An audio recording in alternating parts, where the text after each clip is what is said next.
Hey folks, Rosco here again. Now this case is full of tomfuckery and shenanigans. Before I divulge what kind of cosmic shit show this ended up being, I would like to ask you all to please stop calling my office line and fangirling. Shit is embarrassing. No, I will not marry you for your citizenship, and no, I will not father your child. Pretty sure I'm sterile now anyways. As the title would say, this wasn't about a specific entity. It was a rift. And if you don't know what a rift is, it's a tear in time and space. Some would call it a portal. Now there's no defining where the portal goes without going into it. That can be extremely dangerous, as you don't know if you can get back out. I was not dumb enough to waltz through it. Well, the me of this time period, that is. You see, the rift wasn't to another plane of existence, really. It's more of an alternative dimension.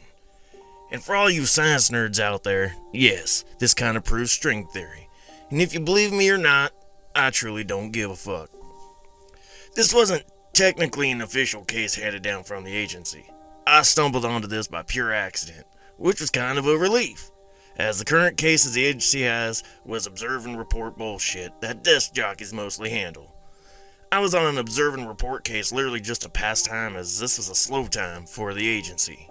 So at least my R&R didn't get disrupted this time. I was up in the mountains somewhere in Colorado.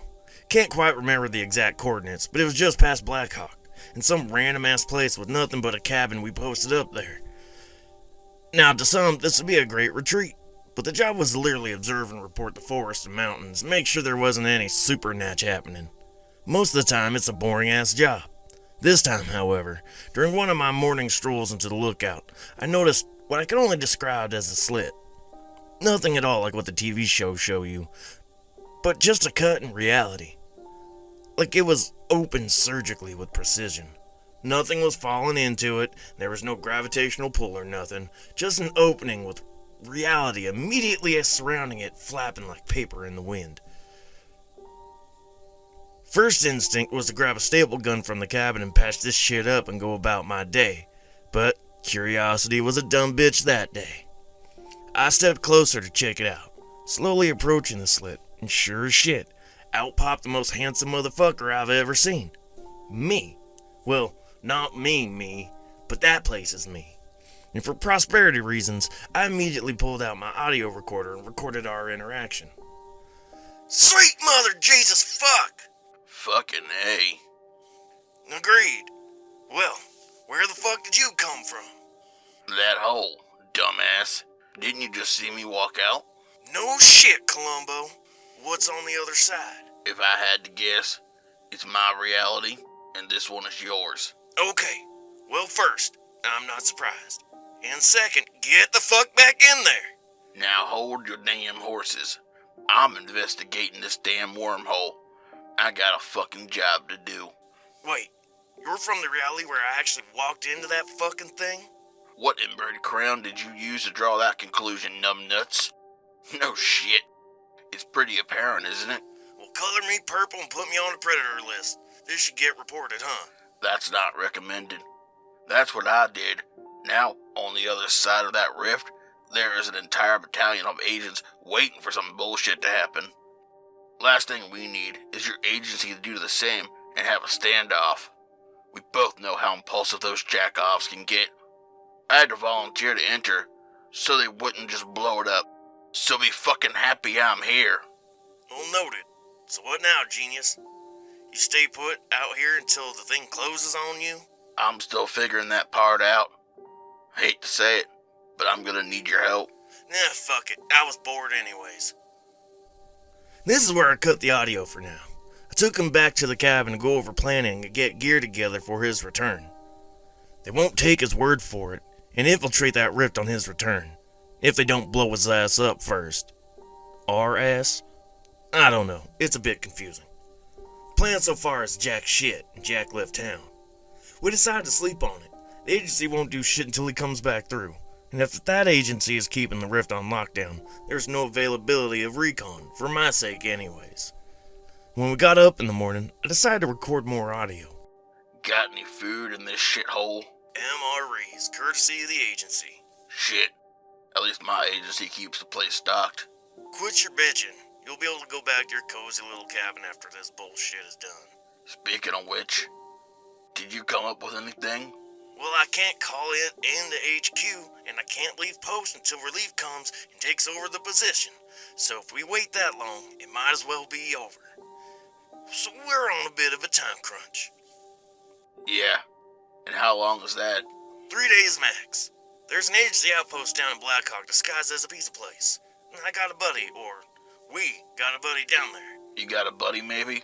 I've never bothered with those fucks. Okay, regardless. Maybe he can help. How the fuck is he supposed to help? If I had to make an educated guess, and me not being an educated man, I'd say your agency isn't nearly as technologically advanced as ours, as all your defense spending is on comfort and not ass kickery. Well, you got me there. My agency uses the more classic way of dealing with the supernatural. Hexes, spells, runes, you name it. Well, what I got to show you then will make you shit your pants. I cut the audio here again to save memory space. I did show him a few of the things I swiped from HQ, and to be truthful, he didn't quite shit his pants, but the need to arose, I'm sure. He was like a kid on Christmas, oohing and awing at everything I showed him. I'd have told him that if my buddy could get a hold of a few things, we could sneak them through and close the rift simultaneously. Now, I know it sounds easy, right? Well, it wasn't. I managed to get a hold of Marcus and had told him I saw something weird, not wanting to alarm him of the rift just yet. I need to coax him up here first. He would lose his shit if he knew of another me. A little backstory on Marcus, I think, is needed for you to understand what kind of character we're dealing with. He's a paranoid schizophrenic, the good kind. Only minimal violent outbursts. When it happens, he usually ends up with us grabbing a beer and chuckling a bit. He has consistent hallucinations, so half of what we deal with in the agency, he even finds hard to believe. Luckily, he is one smart son of a bitch and developed a set of glasses kind of like looking through the camera of a phone. He puts them on whenever he's thinking he's having a visual hallucination. And like I said, he's smart. He also develops a lot of different technologies not approved by the agency, so I test them out for him from time to time, whenever I'm in the area. He's the one that showed me how to make the vamp trank during the Eleanor case. Paranoia part of this diagnosis I don't think comes from his schizophrenia, honestly. Because every time he has a paranoia episode, some bitch is right. I consider it a gift. Honestly, if it wasn't for this man, I'd probably be Wendigo shit by now. I managed to just tell him I was in town at the cabin and was bored out of my mind, and if he had anything new, I'd be up for testing it out. He obliged excitingly and said he had a new photon grenade he hasn't quite perfected, but maybe I can help him work out the kinks. That sounds like a fucking blast, honestly, both figuratively and literally. Now, after I got off the phone with Marcus, I looked over at me and told him he needed to answer the door and pretend to be me. That way, he will only get suspicious of me when he sees two of us. Also, it'll be fucking hilarious. We waited a solid 2 hours waiting for Marcus to make it up the mountain. He liked coming up here. It was usually a night of testing and drinking with the occasional blowing shit up, whether it's supernatural or just making a crater. And when he finally arrived, I ducked into the back room and listened in on the other me answering the door. Turned on my audio recorder for this one. Jesus, Marcus. What took you so damn long? Who the fuck are you? What did you do with Rosco? What the fuck are you talking about?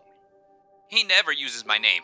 Who the fuck are you? You've got about 3 seconds. I cut the audio and cut him off mid-sentence as I popped out and yelled, "Surprise!" He didn't think it was funny as he took a shot at me. Must have spooked him a bit, but damn, it was funny. I knew he would have called out the other me in a heartbeat. I had to calm him down and told him the real reason why I had to have him come up here. Told the other me to hang tight as I took Marcus to the rift and explained to him that the other me came through it. He didn't seem as shocked as I expected him to be. Apparently, these have been opening up all around. They just never stayed open long enough to cause a ruckus. This one in particular seems to be the anomaly.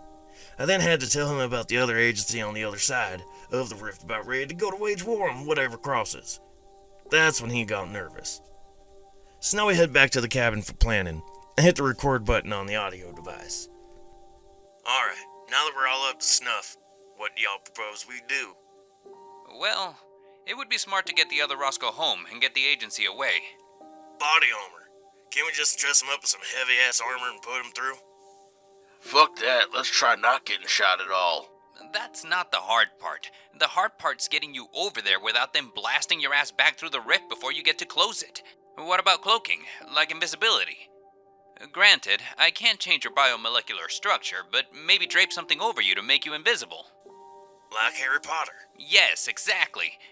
But not prepubescent. I know the agency has a gel-like substance they are testing to help vehicles cloak, like a paint job that is activated through electrical currents. It's supposed to bend light around it to give the illusion of invisibility. It's actually quite... That's all fine and dandy, but how the hell do we get the substance, and what do we charge it with? I have some of the testable substance back at my station. You swiped it from the agency? I couldn't be more proud. What? It looked cool. Hey, while you homely looking fuckers are oohing and ahhing, how about we figure out how to charge it? Leave that to me, you damn crybaby. The recording stops there. Apparently I ran out of space, which really sucks, because what happens next is fucking hilarious. Marcus headed back to get this substance while I dig through the trunk of my car for my taser. Holy shit. The look on the other me's face when he saw it was the greatest thing I've ever seen since that Lycan orgy in Toronto. Told him it would have been this or my car battery, as this is the only other battery operated thing we had other than cell phones, and I wasn't giving up my phone for nothing. Once Marcus made it back, we lighted up the other me and the gel substance. Man, was it weird feeling myself up in the third person. Disgusting, kinda. I handed him the taser and said, crank it and shoot himself in the chest as you cross. This should buy you enough time to make it through. As for closing the rift, we figured we'd just destroy it by testing the photon grenade. Should have enough energy to vaporize it. We shook sticky hands as he headed that way. He crossed through, and after a while, when we didn't hear any blazing gunfire, launched one of those photon bombs next to it. The only thing that happened was a bright flash of light and the rift disappeared. Kinda uneventful, honestly. He was gone, but the grenade wasn't exploded. I asked Marcus to see if I could keep it as a souvenir. He didn't seem to mind. Once my time at the cabin was finished, I went back home for a weekend.